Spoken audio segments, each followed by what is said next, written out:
Amaqembu aphikisayo azihlabe azihlikiza izinsongo zeEFF zokuphazamisa inkulomo kaMengameli ayibhekise esizweni iSONA ezoba ngoLwesine. Athi ngeke kulunge ukuba izwe libanjwe ngobhongwane yiqembu elilodwa. Kunalokho athi azimisele ukuzwa ukuthi uliphathele ezithini izwe. Umholi weEFF uJulius Malema uthi bazophazamisa iSONA inqobo nje uma engakaxoshwa ungqongqoshe wezinkampani ezingamabhizinisi ombuso uGordhan.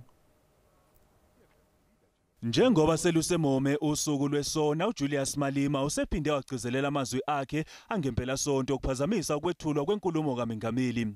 Inqobo nje uma uMengameli engamemezeli ukukhomba indlela ungqongqoshe wezinkampani ezingamabhizinisi ombuso Gordhan. When Cyril starts, we start. That's how he's going to roll.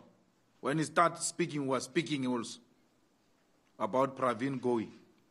We're not going to be ruled here by Pravin.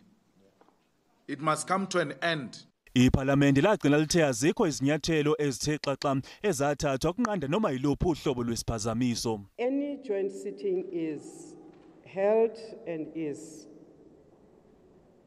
chaired in accordance with the joint rules of that sitting, and that is the only thing that we will be applying. We have not and we do not intend to go out of our way to plan anything extraordinary.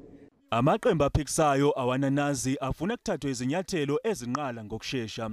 We cannot allow Parliament and the South African public to be blackmailed by irrational teenagers. Simple as that.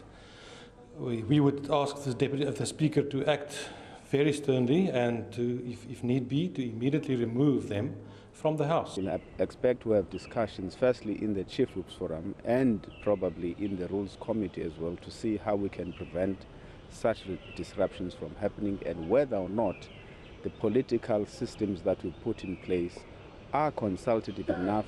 Amanye amaqembu ahambe kulamazwi yiDA, iACDP kanye neIFP asho ngazulinye ukuthi afuna ukuzwa ukuthi uRamaphosa uphethe izithini malungana nezithinta isizwe.